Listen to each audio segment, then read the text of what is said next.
Hey there, and welcome to the Greyhorn Pagans podcast. Here we chat with modern day mystics, occultists, witches, and warlocks in an effort to find the secrets laying beyond this mortal realm. Follow us on social media at Greyhorn Pagans or Greyhorn Podcast. Visit our website www.greyhornpagans.com. Make sure to subscribe to our Patreon at www.patreon.com/GreyhornPagans for bonus content, a look behind the scenes, and much, much more. Like, share, and subscribe, and let's get into it. Ox talking to a crowd, Yeah, those days are over, unfortunately. like literally standing up on their soapbox. Yeah. Now you have the internet soapbox, which is it's different, but that's something that we'll discuss, because definitely internet culture and actual culture or real life is bleeding into one. It's really becoming one and the same thing. I have noticed. I mean, we've seen that with the presidential elections, for example, the one between or where Kamala run, like she was saying a whole lot of things really just to get internet points. Score with the people on Twitter. I didn't help her in the end, but hey, she tried. Yeah, I know. Politics is an area I try to stay out of, but my general commentary about politics would be that I don't think any of them are really worthwhile on either side. No. In pretty much every country. Yeah, You have no, I'm 2-3 choices which are all generally terrible. That's my opinion. I'm gonna have to agree with that, and that's why I hate the left wing, right wing discussion. It doesn't matter. They are attached to the same bird. Whether you're, and if voting truly mattered, then I don't think the powers that be would have let us vote. Yeah. I often think there's an interesting example from ancient Rome. The plebeians, they had the Yeah. right to vote, but their proportion of the vote was so tiny, even though there was so many of them, that they really didn't have any influence at all. And there'd be a couple of plebeian senators elected, but they're like maybe 2 or 3 amongst about how many there are, like 100, say. What, I can't remember how many were in the Roman Senate, but it wouldn't be enough to actually influence anything at all. So it was really all just token gestures. So I think we've got a more sophisticated version of the same thing really today. I mean, is it more sophisticated though? Well, it is, and it's a better illusion. I mean, I'm sure the Yeah. plebeians were aware that it didn't matter if 100% of them voted for X, that they weren't going to get X, because they didn't have enough of a percentage of to sway anything, unless they would be able to talk around a bunch of other senators, which probably was very unlikely, because they'd be from a completely different sort of social group, super rich people. So, I mean, now we have the facade of the election, but really it's those same types of people, those like senators equivalent, who were also the oligarchs. So back then the senators all, they owned huge tracts of farmland and businesses. They were the oligarchs. So and they were also the politicians at the same time. Yeah. Now I think you've got the politicians are a front for all these oligarchs and rich people. So you've got a layer between them, where it was far more naked back then, Mhm. trying to cover it up, or ashamed of the fact that they owned everything, and yet they were also the politicians who were supposed to act on behalf of the people. Yeah, I've seen like people saying that we should make the politicians wear like those NASCAR jackets with like all their sponsors on it. Yeah. I think that is actually pretty fun idea. I mean, they would run out of space real quick, but It would. My other a conversation I had with someone recently about that was I pointed out these things about the corruption and said, well, what's your solution? So I said, well, straight away you need to outlaw lobbying, make that illegal, put very small limits, like, I don't know, say $1,000 or something, or whatever the currency is, Hmm. on all corporations and all individuals. And then, if you get, say, caught trying to bribe someone, that you automatically get like 20 years in prison or something like that. Make it really, really difficult to try to game the system. And then if you get caught, you get severely punished. And then it would probably take a little while, but I think eventually it would begin to have filter through effects. Of course, there'd be Yeah, people who would try to figure out how to get around it still. So you'd there's have always to going to be really those kind of people. try to make it foolproof so that there is no way you can actually buy people off. But who's going to agree to such a system? The people who run the system aren't going to agree to those changes, are they? Oh no, no, absolutely not. No No. way to agree to that, you know. And perhaps also start the practice of like literally ostracizing again, like the ancient Greeks. It like once a Mm, term, I believe it was the politician that did the worst for the people, like just literally sent them out in the wild. mm. I think Yeah, just it's a pretty good idea, actually. I mean, there's so many solutions. We just kind of have to look at our ancestors, how they did it, because I mean, not all of it, of course, different times, different people, but some ideas I do think that we should implement again. Mm. I have started recording since because it was a good conversation already, and I wanted to catch Well, you can the use that. most of it. You can use as much of that as you want. I will. I think this it's quite interesting already. So yeah, welcome everyone to the Greyhorn Pagans podcast. Thank you for joining us again. Before we get started, make sure to like, share, and subscribe. Support us on Patreon for early access, bonus material, and of course, the Greyhorn Pagans book club. With all of that said, with all that quickly out of the way, my guest for today, Mr. Luke Eastwood. Thank you so much for joining me. We kind of got to chatting already, and I like where it's going. But for Uh-huh. the people who may not be familiar with you just yet, introduce yourself. Who are you? What do you do? What's your secret? I suppose um, I'm an author. I haven't always been one. I'm still a druid. Although these days my definition of my spirituality is becoming a bit more fluid. Maybe we'll get into that a bit later, but writing books on spirituality mostly, and environmentalism and ancient history for a while now. I think the first book I finished was 2006, come out in 2011, and I've carried on since then. I sort of I do a bit of work part-time as well. I've worked in various different things: horticulture, hospitality, graphic design, journalism, IT, computers. Yeah, so I've had a bit of a mixed career, really, which has been sometimes incredibly dull, but the variety has been interesting in trying out different things and seeing what works for you and what doesn't work. Which is almost equally as important, Mm. Um, even even a bad example is still an example, I always say. So yeah, a druid, you don't hear that a lot anymore, or you know, most seem to lean more towards kind of Wiccan, although in my understanding it is different. So how do you practice? I guess that's really my yeah. Hi, Tim. Of course, my cat has to be here as well. I love cats. No, I've Yeah, got he's two. my big red familiar. The two girls, they don't come in that much and bother me, which is great. But yeah, I love they are fun.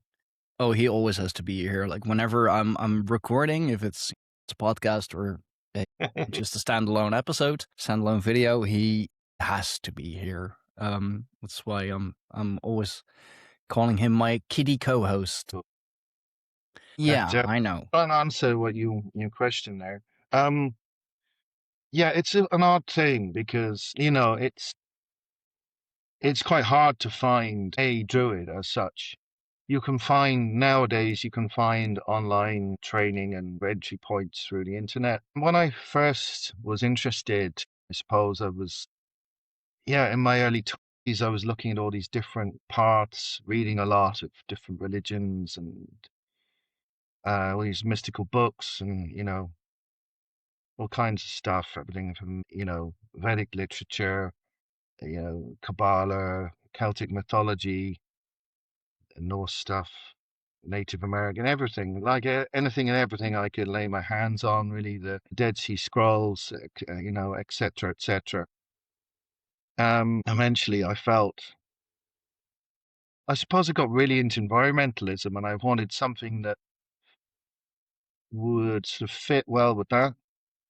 I suppose the two that would have been is Taoism and Druidry really were the two things that really kind of play into that really quite a lot. So being, where I'm from, being from the UK, from Scotland and English and a family and a small bit of Irish ancestry as well, I thought, yeah, that would probably be the thing, that seems to be more or less that's something that was indigenous to that part of the world, so it makes sense to me. Funnily enough, though, I still really have a lot of interest in Taoism today and Buddhism too. So there's still things that interest me. But I really went down this whole Druid path. But finding someone, you can't just sort of go walk off, down to shops and find a Druid, or go off into the woods and then, hey, there's a Druid sat there in the corner of the woods under an oak tree. It just doesn't work like that. If It's only really, it was so simple. yeah, if only it was that simple. And of course, like the original Druid format, is long gone. It's been long sort of dismembered. And there are a few people who are hereditary Druids, but they're very tiny number. And you probably in the whole of Europe, there probably isn't even 10 people who are actually real hereditary Druids. And even then, can't be sure how far back it goes. The Druid revival is about 300 years old. So some of those people may be of the Druid revival rather than sort of some kind of legacy from the original Druids.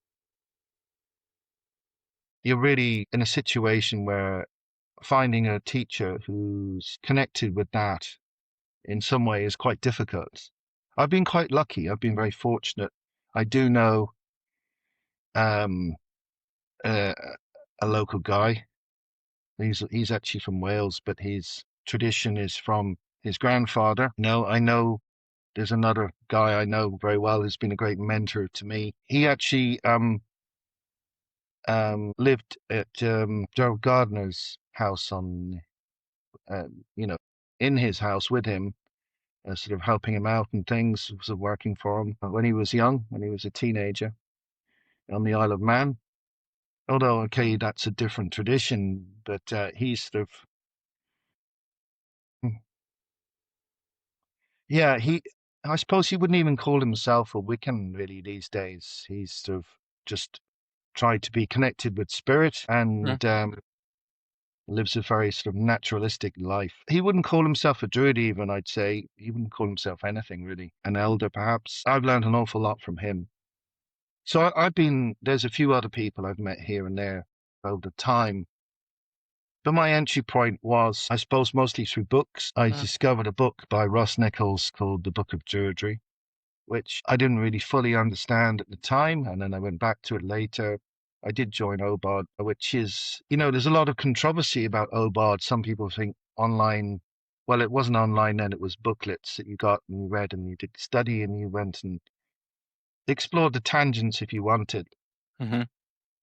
I suppose I was fortunate and I had the sort of dual thing of actual people I could talk to and learn with and being in a grove. And going through all this written material, which was coming in the post. So I think if you've actually got real people who can advise you, who you can discuss things with, who've more experience, who have been around a lot longer, it can be really helpful. If you've got to do the whole thing just in your own head on written material with no experience and no one to ask it, that really makes it really a lot harder. Yeah. I mean, of course, there's huge levels, variations in people's psychic abilities and such. People, clairvoyance, clairaudience, clairsentience. Hmm. That can vary from like absolutely near zero to people who are very, very naturally talented. So I think that also makes a big difference too. Um, you know, because if you don't have a natural talent, it must be very difficult trying to develop that from a point of like next to nothing without actually anything more than say a book, which is what it would have been then. There weren't any videos and such like Yeah. it really, I suppose the internet really, you're already talking like late 90s before it really became a big thing in Britain and certainly in Ireland where I am now. It took a bit longer really to get really established. Certainly in Ireland, most of the internet was sort of a lot of commercial businesses, companies were getting, websites and stuff, but ordinary people, not so much. And you had really, really slow, those noisy old modems, Yeah. you Yeah. sit there and make this sort of weird squawking noises for like a couple of minutes while it got going. Yeah. So, Yeah. During the .com boom, the .com bubble, of course, when the internet was really up and coming, and it was indeed like big businesses who, well, they could afford having a website. They could afford having a server to run it on. I'm born 1992, so I grew up with the rise of the internet, if you will. We were at least the mm, very first ones in the street to have a home computer. mm, That was a big thing back then. I think that was like late 90s, might have been like 90, 97, 98, 98, 99, somewhere like there. yeah, I was quite unusual in that respect. Is for the school I went to, my maths teacher, I mentioned this in a recent article about spiritual digital life. I think Steve Jobs had brought out the Apple II computer. I think it's 1978, I think. Anyway, it was that year or the year after the school bought this very expensive Apple II computer, and the maths teacher, began teaching us how to do programming on it. You know, basic. It was a language, which is Hmm. quite language, as you gather from the name. And I was really got into that. So I think it was 19. It was my birthday or Christmas. I got this computer called a ZX81, which was really cheap as computers go. I think it was about the cheapest computer you can get, and it was tiny. It was sort of about the size of an A4 page, and it had this terrible keyboard that you had like some bubble keyboard, and it would very frequently go wrong. But I used to write programs on that, and used to use a cassette to load up stuff, and it was quite unreliable. And you got a memory pack which was K, 16 kilobytes on the back, which sounds crazy now. Just one file is likely to be much bigger than that. Of any, even the smallest Word file is bigger than that. But that was all you had, and if you jolted the computer, the RAM pack might come loose, and then you just get this machine code crash in and just be lines all over the screen. It just seems like you know, almost like sort of somebody making the wheel out of rocks or something. It seems so antiquated and crazy now. But that's where things were at the time. So I had a very early understanding of how computers work, and I learned loads of different programming languages and, a bit about hardware and architecture and things and all that kind of stuff as well. Whereas I'd say, like most people now, they use computers, but I would say the average person doesn't really have any understanding of how they work.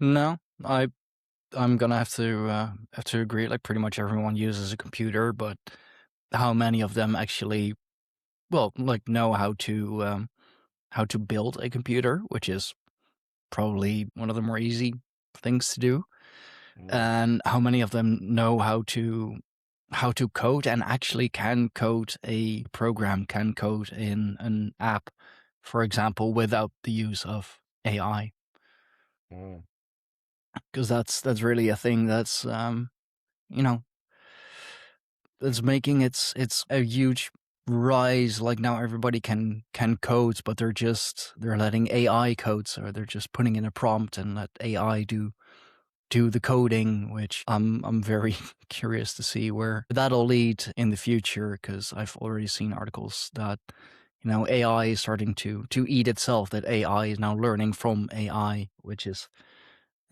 it's going to be interesting times.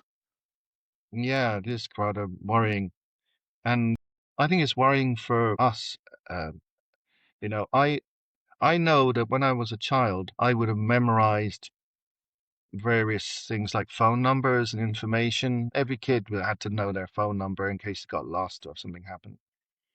I still remember that childhood phone number from my house phone, but I can't remember my partner's phone number. I can't remember my daughter's phone number or you know, the phone numbers from my parents, etc., all my friends.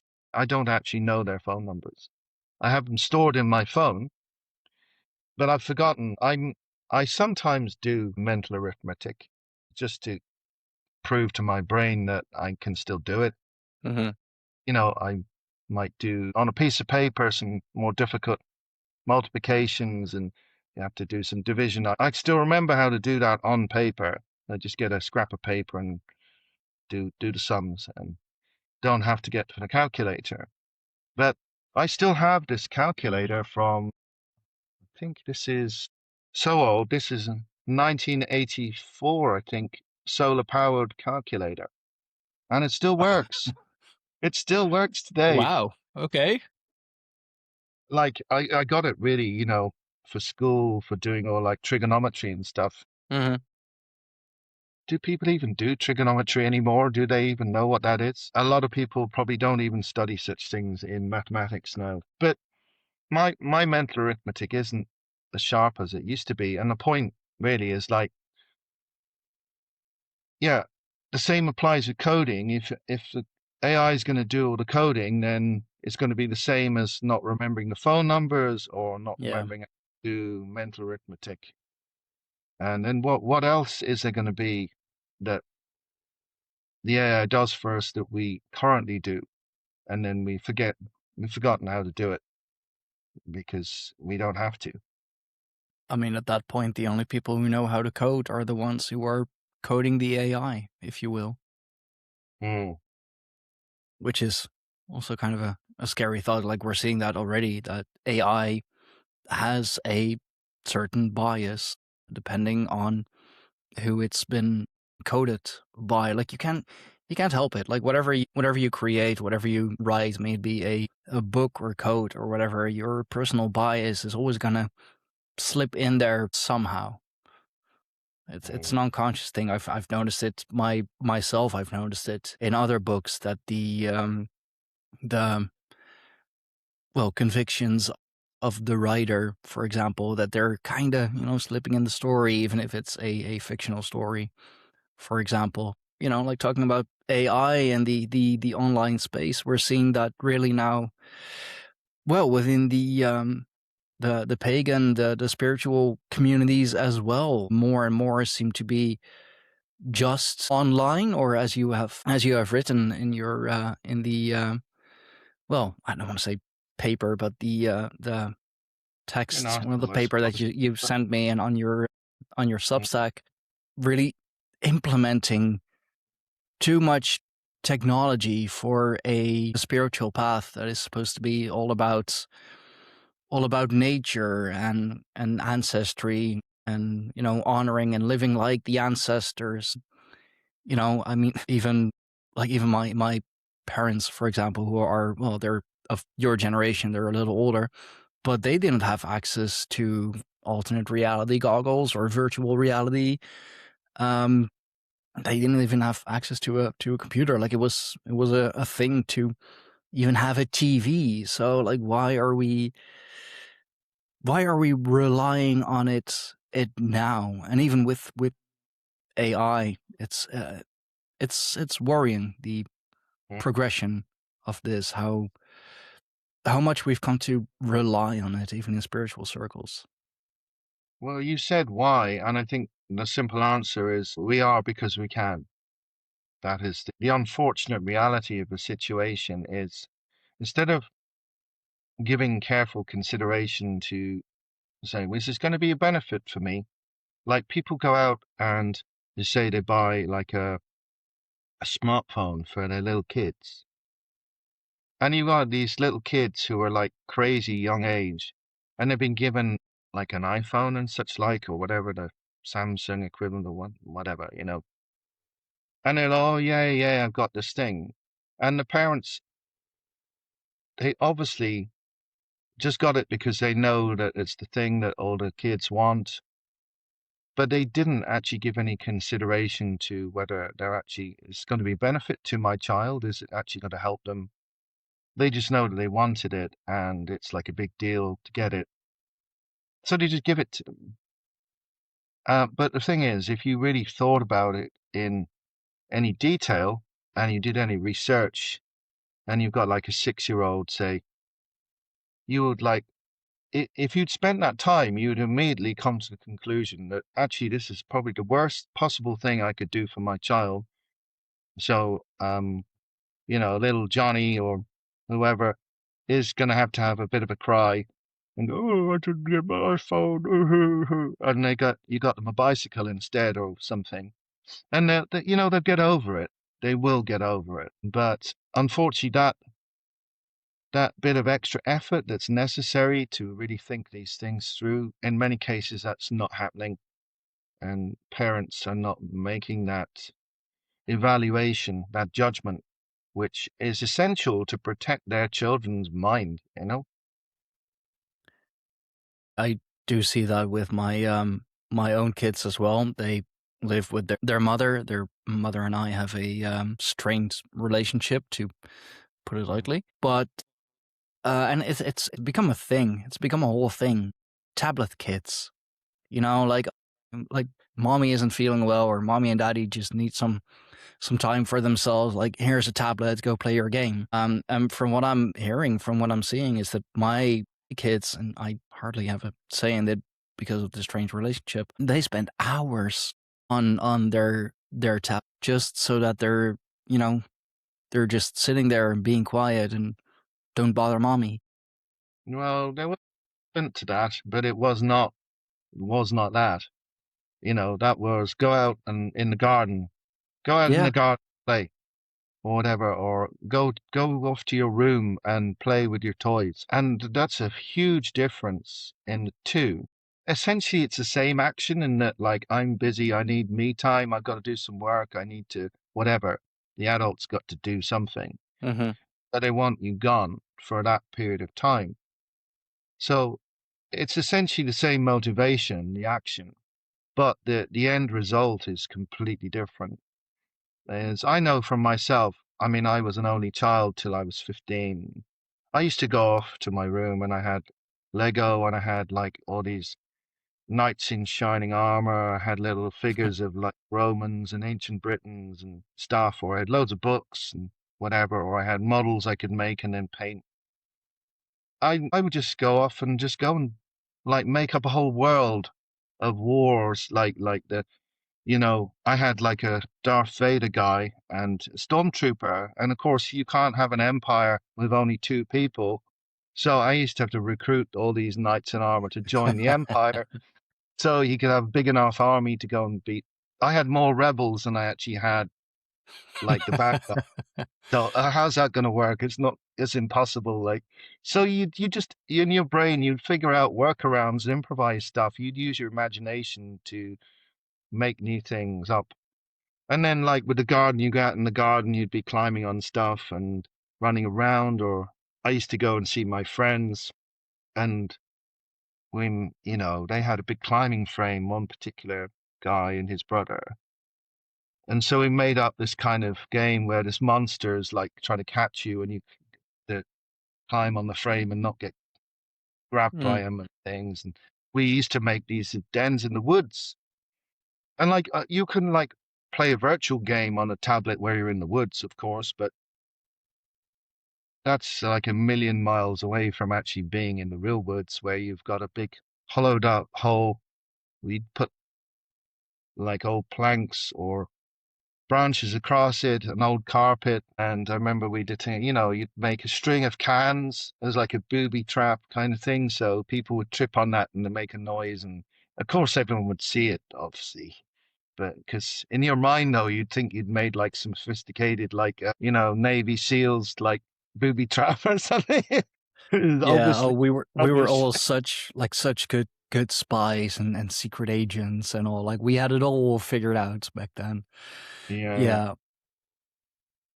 But essentially the adults are trying to do the same thing that he did then, but the repercussions of the different ways of occupying the child are so contradictory, really. I mean, Mm. I didn't realize at the time, but I was just spending my so much of my life either in an imagined creative world or in actual nature, because where I was fortunate and where I lived was when I was very small. We lived in a city, Aberdeen, which it wouldn't be very nice and full of trees and stuff. But by the time I was a bit older and going to school, I lived in a small village and then a series of small villages until I then moved to London when I was 19. There was access to nature, to woods, to lakes and ponds and, you know, all kinds of stuff. Um, bits of woodlands, a sand pit I remember we weren't supposed to go to, which of course we went to and gone playing there. And fortunately, Of nobody course. fell down in the bottom of where they were mining the sand and things. But I suppose it was a bit dangerous, really. But like today, kids, pardon me, we wouldn't be allowed to do this stuff. I'd come home. I remember coming home with a massive rip in the back of my trousers where I caught my trousers on the some barbed wire on a farm fence. And my mother sort of, was like, oh dear, told off a bit, but it was just sewed up and Yeah. carried on wearing those trousers.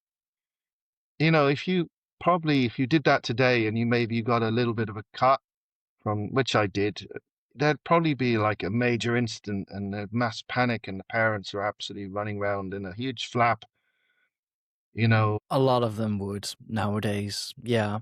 Yeah. Whereas that was like, oh, try and be more careful. You've ripped your jeans there. And like, back then, you didn't have like 15 pairs of jeans. You had like two, perhaps, or three, maybe, Yeah. you know? Yeah. Two pairs of jeans and like your good jeans for, the like family get-togethers, or if you gotta go to church, for example, like you had your pair of good jeans. So we had opportunity really that isn't there now because of this, I think the term they call helicopter parenting, isn't it? Yeah. Yeah, where you're watched constantly and you're never on your own really, apart from being on the computer and stuff. And you don't have access to outdoors the same. I don't know what statistics on bicycle sales are for kids, but I bet you it's nothing like what it used to be. I mean, here in the Netherlands, they should be still sold quite well. Then again, we're really a biking country. People even say that, we come cycling out of the womb even. Yeah. But I mean, lowlands, flatlands, it's quite easy Well, it's really here. great for kids to be able to like get on a bicycle, go down to see their friend in a few houses away or, Yeah. a few streets away. Um, and it gets you out and it actually starts teaching you a bit of life skills already. I think. Yeah. These things are all cumulative in stages. I think there's somehow maybe some parents think that you kind of look after your kid, and then at a certain age, suddenly it's going to grow up and know how to do stuff, as if by osmosis it's suddenly figured out how to be an adult. It's like it's everything human function and learning is sort of layers built upon layers. I don't know Yeah.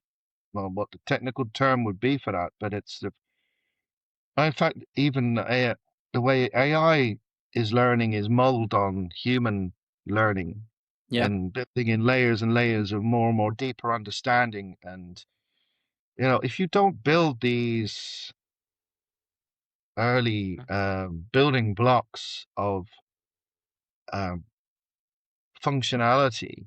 Like some kids, they've even got really bad motor skills now because they're not used to playing with balls, Hmm. running around, getting on bikes, skateboards, roller skates, all this kind of stuff. They're used to just using two hands on a tablet. And so, like, when they do some kind of test of their motor skills, they're terrible and this is going all across the whole physical and intellectual, mental development of children. I'm sure it must be having some spiritual impact as well, which is something that, you know, perhaps scientists aren't even looking at yet, how I it mean, affects you emotionally and spiritually too. well, scientists, for as far as they can be trusted, they're not really looking at it yet. But there are people who, I mean, like myself, we do kind of do some research in um like what is now a spiritual psychosis or AI psychosis, which even has an overlap, crazy enough. People thinking that they have liberated their AI, that they have kind of, well, jailbroken their AI, that their AI is no longer limited, that, the chat GPT that they're using is now like really all knowing, that it has become kind of an oracle, if you will. There are no limitations. I have set it free, which is, I mean, getting kind of scary. I mean, even recently there was this is just days ago, a guy that's been using or a Google AI really, and he took his own life eventually. Also because the AI convinced him to leave his girlfriend and all of that. And I guess he got so depressed but so reliant on the AI that it eventually led him to taking his own life. And he's Uh, he's not even the first, not even the I've heard first one that happens to. of that where the AI told some guy how helped him to suicide himself. It gave him Yeah, instruction. That was not that long ago, a few maybe 6 months ago or something, maybe. shorter, I believe, but I know what you know. I know which one We're you not mean. even in the realm yet of full VR and full AR yet. And we still have, some semblance of real world. It's still all out there, you know. All I have to do, for me, I'm very fortunate where I live. I can just get up and walk out the back door and I've got this amazing view. There's quite a lot of trees here. There's a river, you can see a waterfall in the distance.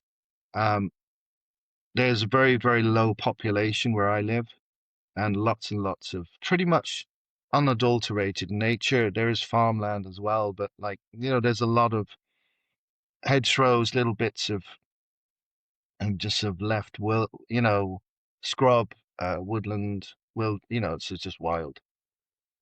And you can walk and walk in some not that far away, and you're not going to see anyone at all. You could spend the whole day and not see a single person.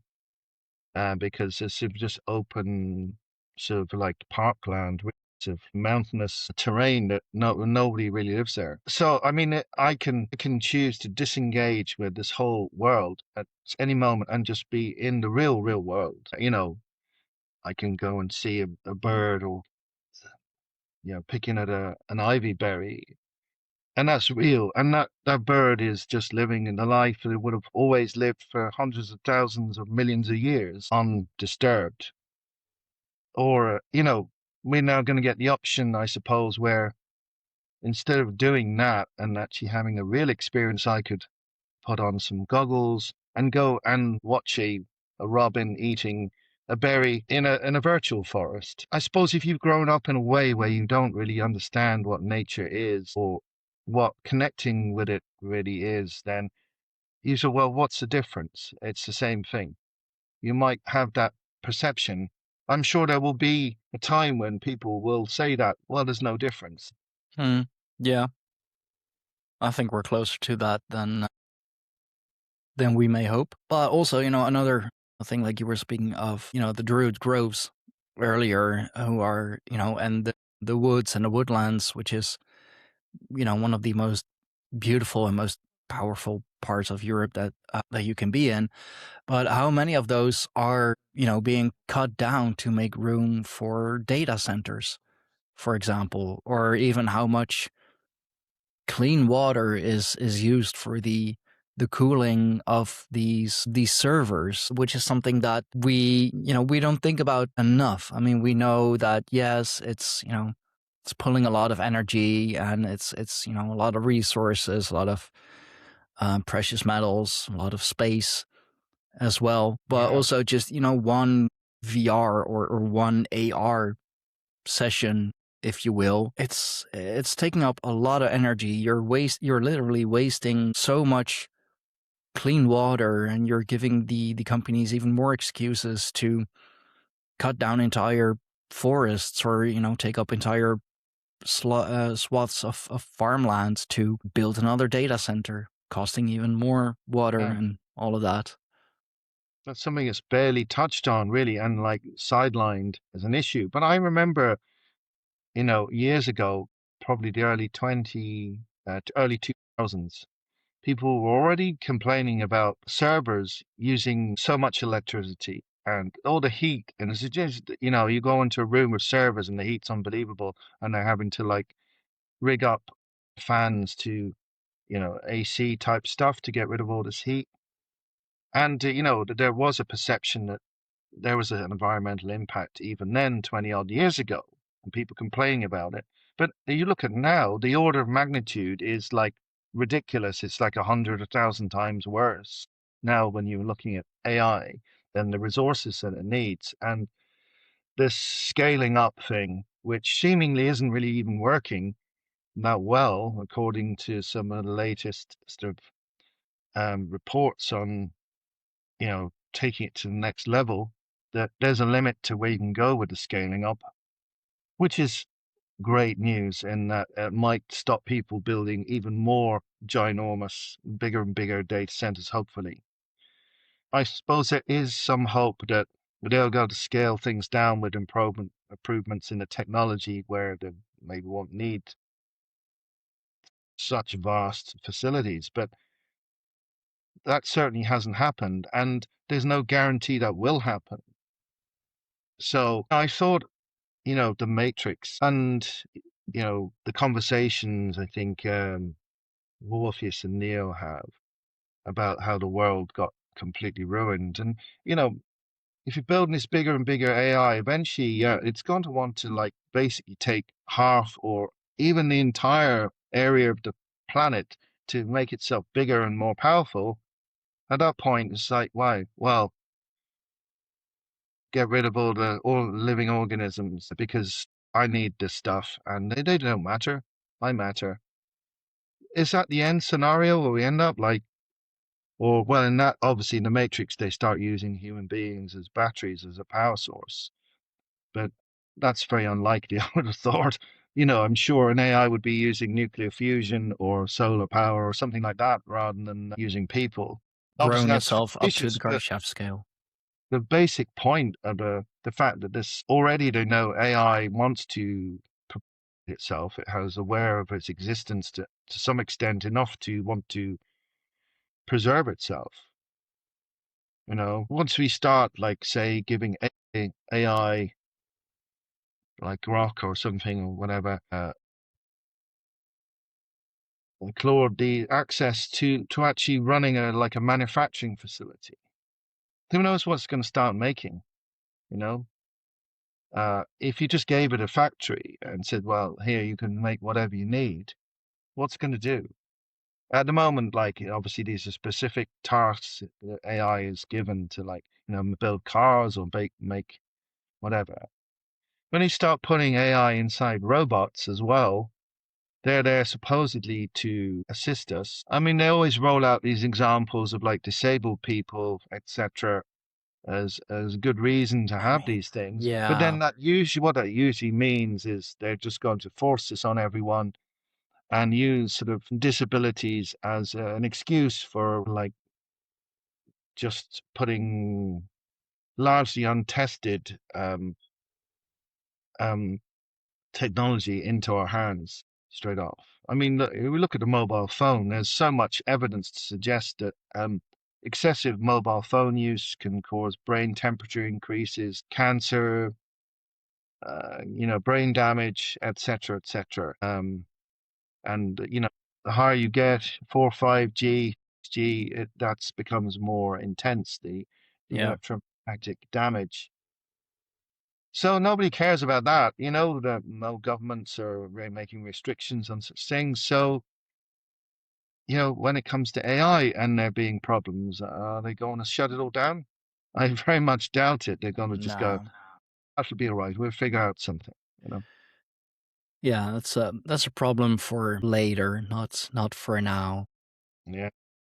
And as you mentioned, what's it going to do to our our spiritual connection? What's it going to do to our? Because there have been tests done successfully already that through magnets, even on certain parts of the brain, they can, what is it, like, disconnect the part that like has you believing in a higher power, something in the prefrontal cortex.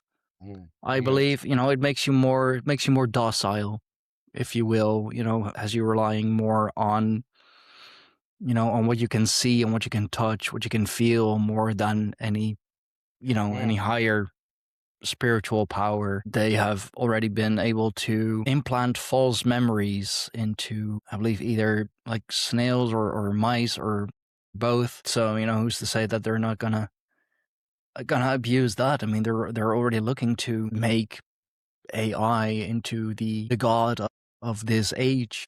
It's already this oracle. It's already this all-knowing power for so many people. It's not even, let me Google it. It's like, I'll ask ChatGPT. Yeah. Well, that's what amazes me is that the lack of input from various spiritual parts and the leaders in these. I mean, I haven't seen like the Pope make any pronouncements about AI or Oh, the he lead. has. He has just the other day, actually. He has. He Well, forbade that he forbade was some church leaders people, to use ChatGPT because apparently they're using it to write their sermons. right. Well, I would have hoped there would be a whole very in-depth and well-considered ethical analysis of AI and where it's going and its implications for our spiritual life, not just going, oh, don't write your sermons on ChatGPT. That seems a bit trivial to me, you know? I would have hoped that everybody that's involved in the spirituality would be looking at this who's the serious person, you know? And I'm amazed how little there has been so far in terms of actually looking at our spiritual development and where this goes. I know that there's some there. I don't know if you're familiar with Rudolf Steiner. Yes, yes, I am. Yeah, 1919, his lectures on Ahriman all focus on technology and the technological rise. So Yep. it's almost if he saw this moment where we're at 100 years on later, and I thought that was extremely insightful, and it certainly gave me a lot to think about. Oh, And thought, yeah. well, where is this all going? And, are we going to be in a world where we've lost our spiritual connection to real spirit? And whatever the Godhead or the Creator is, and instead we become connected to this false God that is AI. This sort of, we end up in a sort of digital prison, if you like, where we're worshipping and beholden and controlled by uh, a digital entity and no longer actually living um, a real life, Creating our living a real own. connection to the creative force of the universe. Yeah. Like literally creating our own Gnostic prison planet, if you will. I think that's where we could be ending up going if we don't think about this carefully. And I'm just thinking, well, where are all the people screaming, put on the brakes? The people who seem to be most concerned, from what I see, are the creators of AI themselves. Many of these people who've been involved in it from an early stage are going, well, hang on, there's a lot of ethical and sort of uh, practical considerations in terms of how it's going to change human life. Yeah. And they're talking about it, and I'm kind of shocked by the various sort of leaders within alternative spirituality. Particularly, you would hope that they would be very vocal about this. Where's all the noise? Where's all the resistance or the caution? Why not even seem to be aware of the potential problems? Because very few people are talking about this. I've been talking with a few other druids, and we sort of have a plan to put together maybe a manifesto about what real spirituality should be about, like the limits of what is actually real and what becomes virtual, what becomes a facsimile of spirituality, as opposed to real, genuine spirituality. By this interface, obviously there's a fine line because you want to still be able to talk to people, say like Zoom, or use WhatsApp to ring your auntie on the other side of the world or whatever. But that's very different, using technological tools as an interface to interact with people, as opposed to becoming immersed within the digital tool that then becomes a de facto controller of your experience. So you're no longer, I suppose, a bit like driving a car yourself or being a passenger in the back seat of the car. You've lost your your control of your Yeah. own destiny, if you're not very careful. And you have mentioned in well, at least the Digital Druids document, that there was this one member of the Anglici Druid order who said that the festival, I'm terrible with those Celtic names, but should be given a futuristic makeover using virtual collection survives generations to come. I mean, that seems counterintuitive. Let's use Yeah. computers to relive the way that our ancestors did, or celebrate the way that our ancestors did it, and preserve it that way. I mean, that's what storytelling and like actually going out to the bonfire used to be for. Yeah, I agree, it's disingenuous. It seems to be counterproductive to me. I think that's the lady is coming from the point of view that the inevitability of a digital age, and that in order to preserve stuff, you had to bring it into this digital age because otherwise it might disappear. But I disagree. I don't think it is inevitable that we have to live in this digital environment. And I think there may well be um, a division. There will be people who will fully embrace this and they want to go and live in a pod, some kind of pod where they're plugged in and their life is digital. And there will be other people who will maybe sort of live on the outskirts of that. And then probably will be people that will abandon digital life completely as well. In the way that I mentioned the Amish in the Yeah, article, they said, right, that's it. We're not going any further. We don't want cars. We don't want electric. We're just going to cut ourselves off and live our own way. I and could they see that happening. I could see there being a move with people who just will reject social media completely, reject computers, reject all of this as artificiality, and perhaps choose to live very simply. I'm not saying we should do that, by the way. I mean, maybe there's a middle ground where we have high technology, but we remain completely in control. We remain grounded within the real physical world and the world of nature and connection with spirit, or whatever you wish to call it, the creative force of life, some genuine spirituality or religiosity, as opposed to whatever, worshipping some kind of AI god or artificial constructs where, and can you imagine this? You in a digital world, you go off into the forest and you want to meet Crononos, and this sort of like video game image of this horned god, all green and covered in gnarly stuff, comes up, Yeah. and it seems very real. And if you've got, like, by this point you might have an interface that creates the images straight in your brain, so you actually experience it if it was actually real. And it's way, it'll end up way beyond like a pair of goggles eventually. um and you, to all intent and purpose, in your mind that feels real, but it's actually being created by a computer. It isn't actually a real experience. But then, if you're living in that environment, you can't tell the difference between what is actually real Yeah. and what is just an illusion created by essentially an electronic machine. I mean, our bodies, our minds, like we can't tell the difference already. That's why, like during movies, for example, like an emotional scene will get you emotional, or like in the horror movies, like you actually, get scared. How many people have gotten a phobia for clowns by watching it, for example? Well, it's a movie. It's Mm. it's all fake. It's not real. But our minds can't tell the difference. So yeah, take for example something like Neuralink from Musk, for example. Um, like actually projecting it directly into your mind, like you're actually living it, actually perceiving it. I mean, does it make it real? I mean, it's real to you at that moment, but does that make it real? Or No, it it's doesn't. I think there's always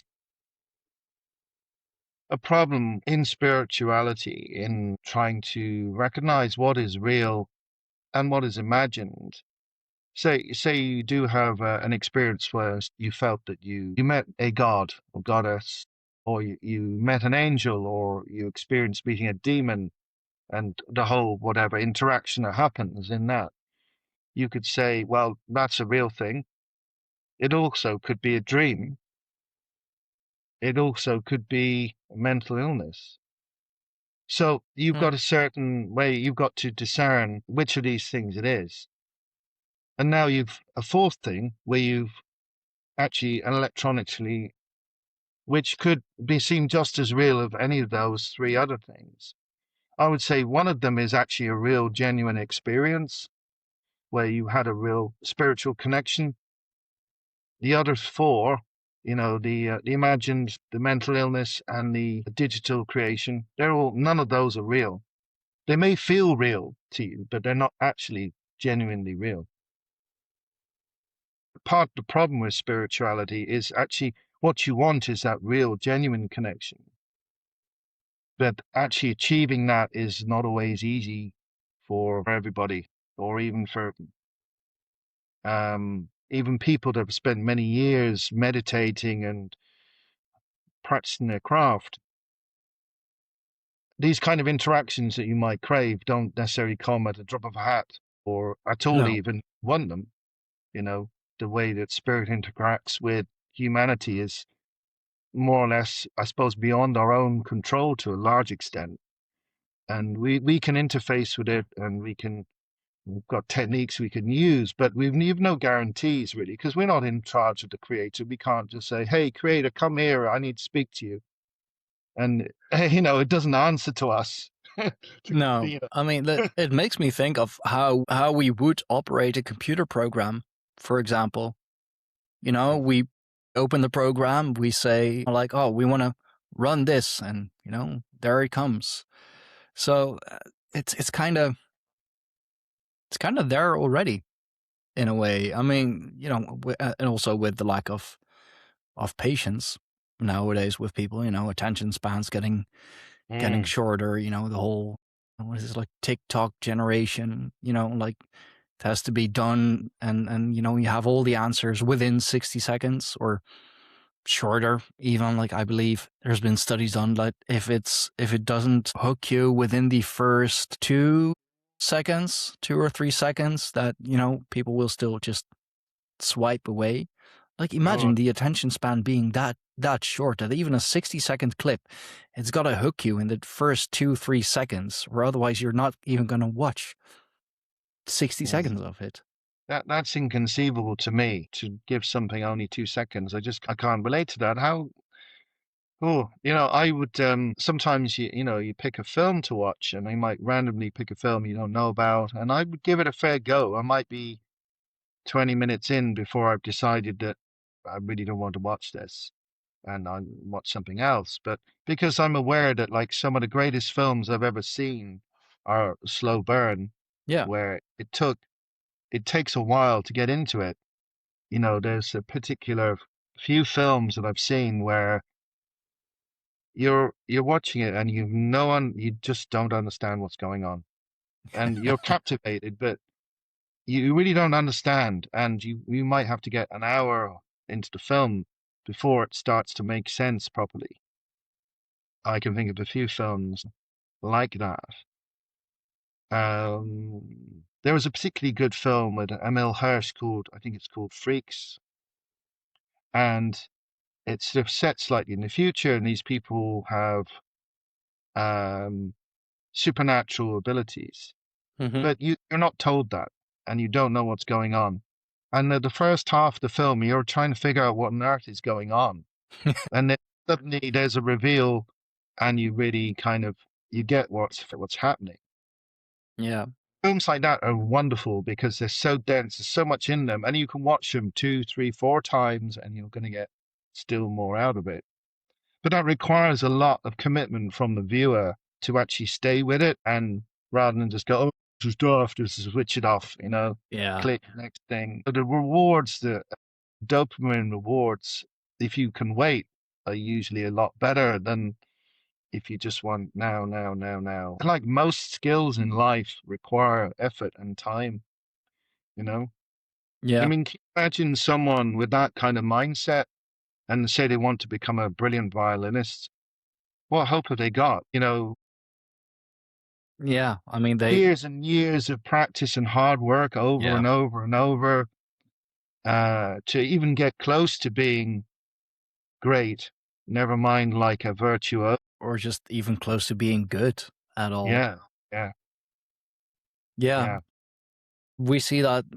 I mean, we see it in cinema nowadays as well. It's I believe it's called the marvelization of movies. Like everything now with the Marvel films, everything is like 99% special effects, and it's overly flashy and bright and just meant to overwhelm you, really, so that you're kind of frozen in your seat or something. And I mean, I haven't kept up with the whole Marvel universe thing. Like I lost track long ago. Yeah, I've seen the film. Sorry. me too. I lost interest in all that. Yeah, I mean, I've seen a film here and there, and it's it's not good. It's just not good. It's all blue screen, green screen. It's special effects, and I've even seen make people comparisons now between the special effects of today and let's say like 10, 20 years ago. And 10, 20 years ago it was better. But that's also because now the special effects team or CGI team or whoever is given so little time to actually make something of it. That which also Mm. doesn't help. Like You have to create a year's worth of work in like 3 to 6 months if you're lucky. They're always on a time crunch, and they're always late, and it's always, it's never good enough. And that's when you Yeah. end up with films that are just mostly just, green screen, blue screen, CGI, computer generated. It's terrible, but still, it's making billions a movie. Yeah, well, I mean, I think cost is a big problem there, and obviously people are worried about things tanking, but they maybe not spending the money on that, but then that's actually making the chances of things tanking even worse. And I suppose you've also a problem with streaming, and you've got pirating and all this stuff. And Yeah, there's general problem, I think, in regards to how people perceive creativity and its value. It's like I generally don't watch.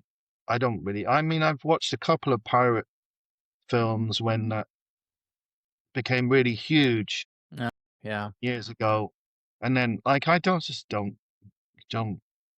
I don't watch pirate stuff. I don't download pirated music, etc. I buy actual CDs still, and not because like I'm some sort of like enforcer for the police or something. It's just that I just think that creativity actually requires an awful lot of effort, and you should really respect that process. And some person went out and made this music and put a lot of time and effort and care, and the same with the film, that you should pay for it. And one of the problems is that now, like, because less people want to pay, then it makes it more difficult to make really good quality content because people don't want to pay for it anymore. They want it all, they want to get it for free, but they still want it to be brilliant.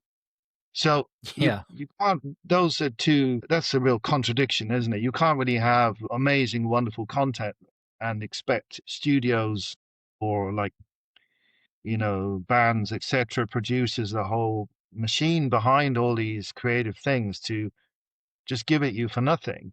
How are they going to even exist if um, everybody wants it all for free? And I mean, the same applies, I suppose, to spirituality. There was a conversation online where some guy said, "Oh, real Druidry is always free." And I thought, no, it's not. If you look at the history of the old Druids, and they had patrons.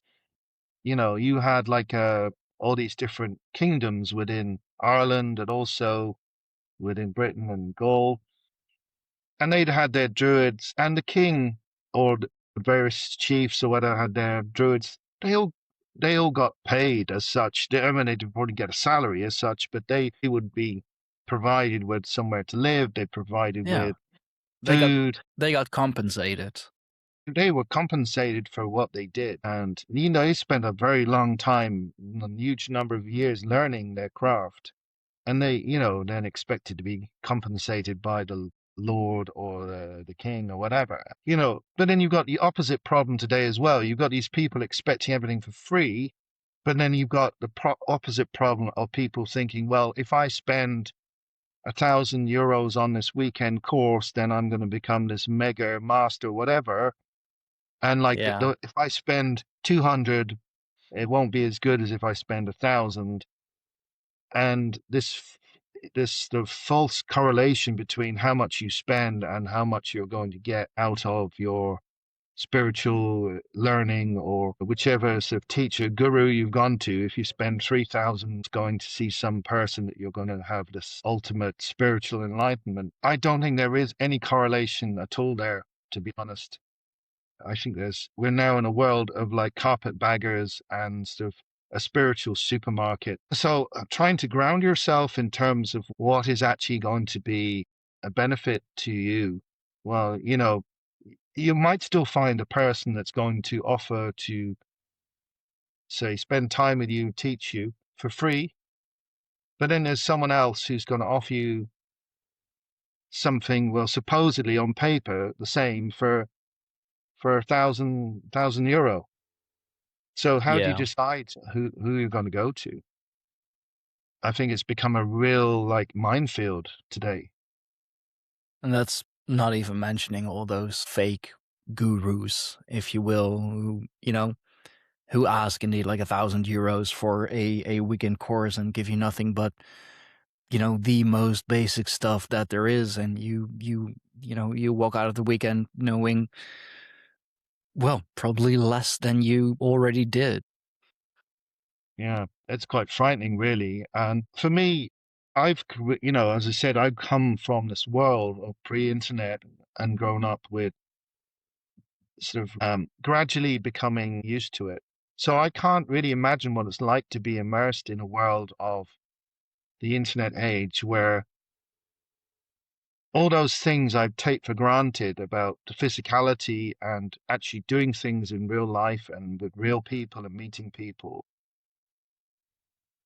I can't imagine what it's like not to have that. Like experience of life with real people and, thousands and thousands of hours spent with real people in real life teaches you things. You pick up on body language, there's certain Yeah. tells, all kinds of stuff, intuition, people's tone of voice. So I can make judgments about what I feel about people. And of course, there's other things like people's auras as well.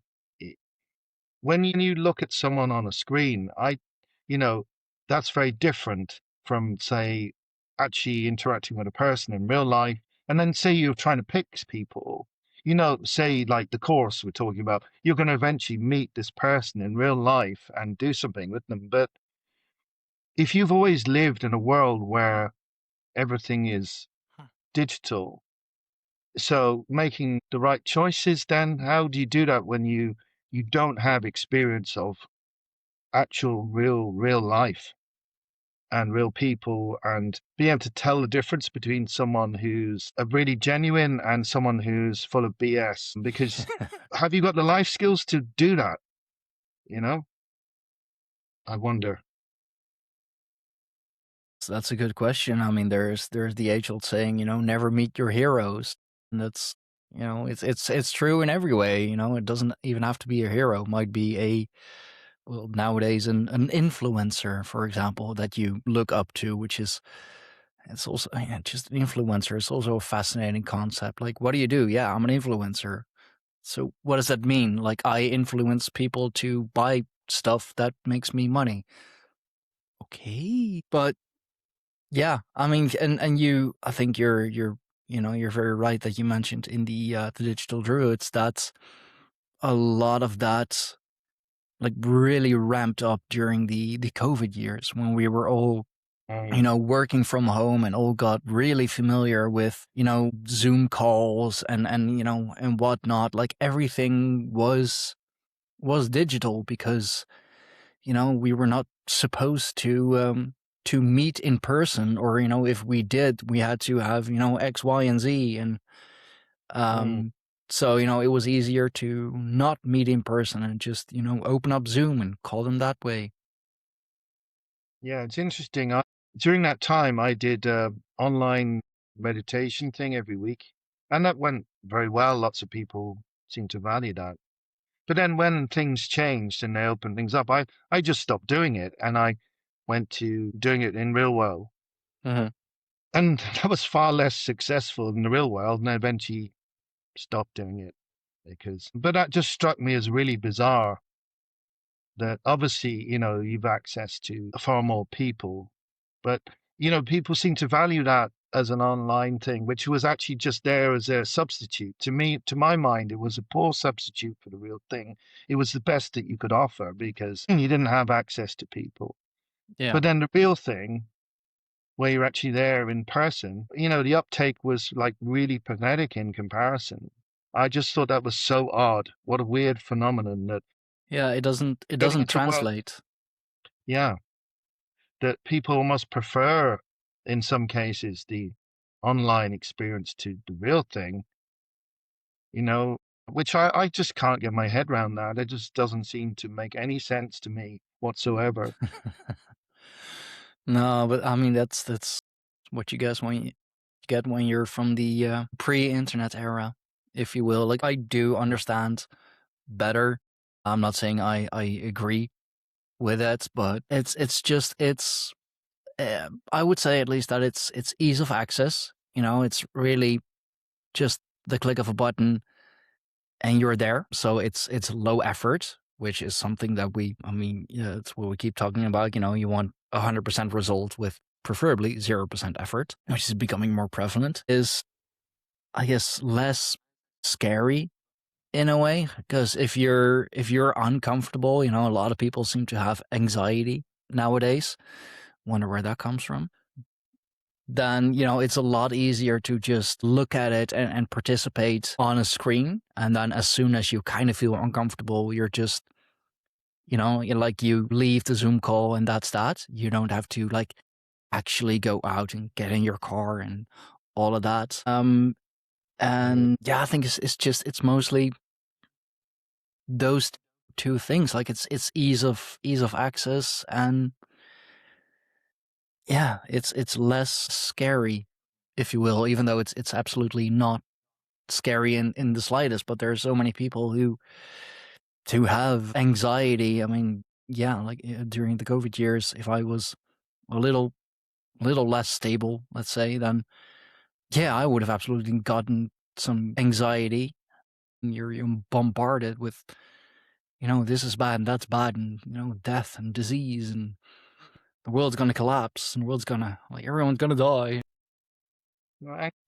Is part of life, though. I mean, the thing is that there's different levels. Obviously, um, say you're in a real meditation meeting and you feel like you gotta get up and you would quietly get up and apologize quietly or whatever to the facilitator, and you might feel a bit embarrassed, and then you go and get in your car and you probably feel crappy, but you get over it. It's not the end of the world. I mean, the thing is, anxiety can end up being seeming like the end of the world. And like people's fears, I always find in my own experience that fear is actually far worse than the experience that you're afraid of. You actually torment yourself so much with the fear and the anxiety around the situation. When you then have to confront the real situation, it's actually not as bad, because you can create a sort of infinite loop of anxiety in the run up to that. So you could, if it's whatever time period, a day, a month, a year, you could spend that whole period in total anxiety about this event. And then the event might only last like an hour or a day or whatever. It couldn't even be that bad, because compared to spending a whole year worrying about this thing, in a way, I think part of it is putting things in context and sort of not letting things balloon up into this ridiculous, out of proportion situation in your mind. And I Yeah. think part of the real world teaches you to do that, to scale things according to their level of importance and the actual impact they have on your life in real terms, as opposed to every time an anxious thing, and you go to 100% anxiety every time an anxious moment comes. Do you learn to like dial it down when you realize actually this isn't that important? I can just forget about that, or something be annoying or embarrassing, but quite often, I mean, I've been horribly embarrassed at times, but then you just get over it. You feel terrible like half an Yeah. hour, or whatever, 10 minutes, and then you just get on with the rest of your life, and it doesn't have to be like, you know, the end of the world scenario. I think that's one of the problems of this sort of two-dimensional digital world in a way, is it gives a similar quality to so many things that if something is causing anxiety, well, because everyone does get anxious, I do, and when I had insomnia, I had particularly terrible anxiety. I'd get worried about going to the supermarket to buy some bread, which is ridiculous, but that's because I was just not getting anywhere near enough sleep. I was absolutely in terrible state. I did Yeah. manage to cure myself of that through herbal remedies. Really, had the best effect for me. I did try various different things, but and then once I was getting sleep again, my anxiety just almost evaporated.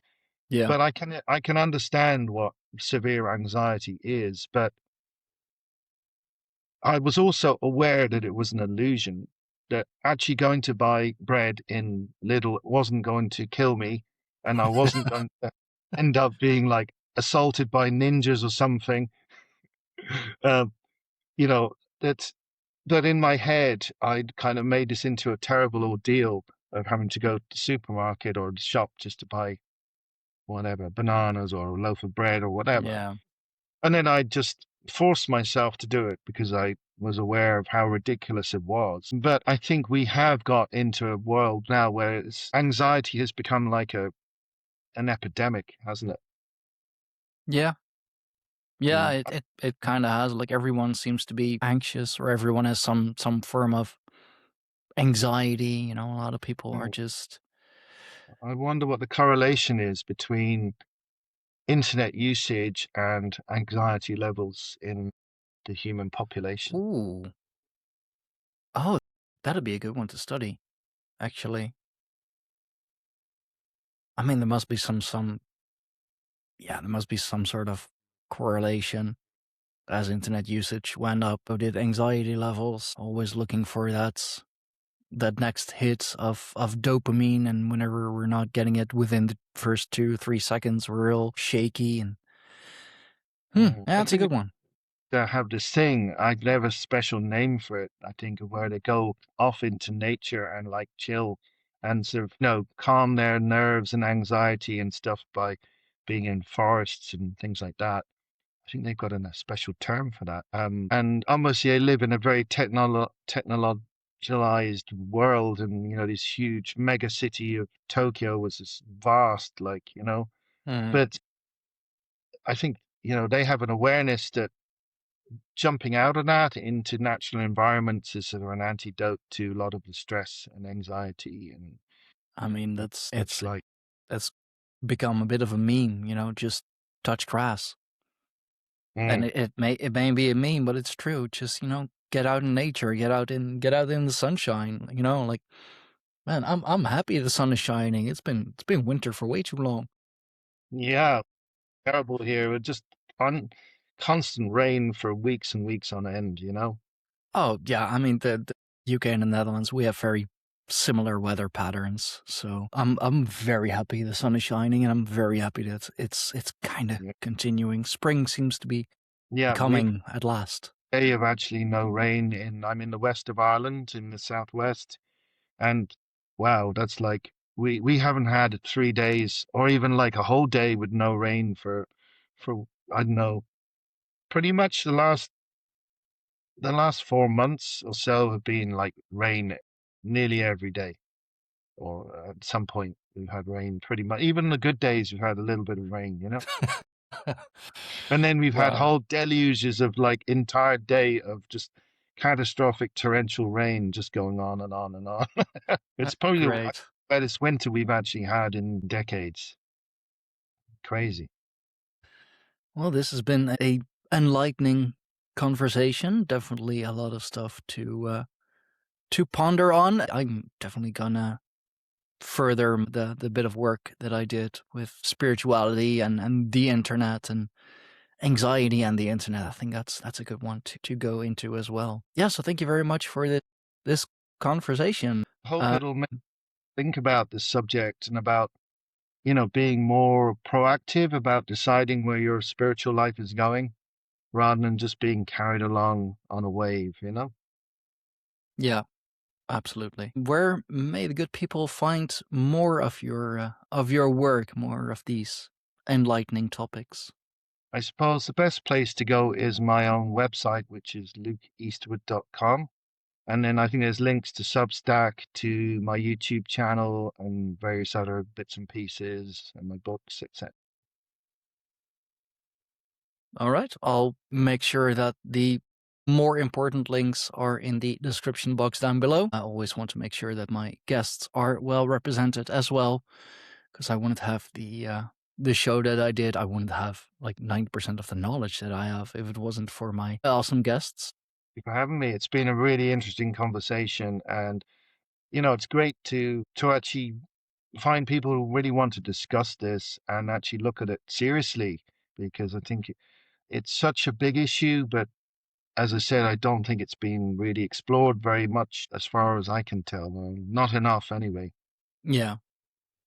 Well, hopefully this way we can encourage some people to either continue their work or start the work as well, or join us in our projects, because this should be looked into more. It is so prevalent. It's becoming even more prevalent, and who knows where it's going to end up? Who knows where we'll end up with all of this? So, of course, to my lovely audience, thank you all so much for watching. Thank you all so much for listening. Remember to like, share, and subscribe if you're listening to this on Spotify. Please do give us that 5-star rating. The AI seems to like that.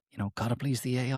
For more on the Greyhorn Pagans, do go to our website, www.greyhornpagans.com.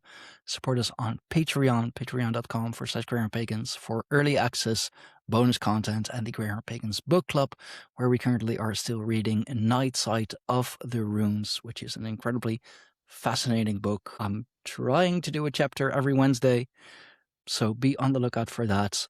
Other than that, thank you all. Have a good day, evening, night, whatever it may be to you, and I will catch you on the next one. Bye-bye, everyone.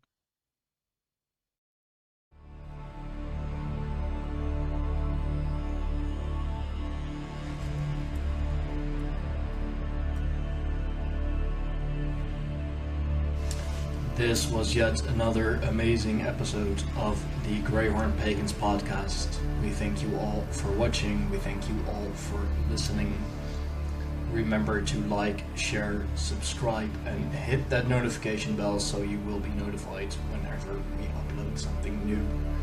Support us on Patreon for early access and for everything else that we do with the tribe, for everything else that we do with the podcast. Find us on www.greyhornpagans.com. For now, we thank you, and until next time.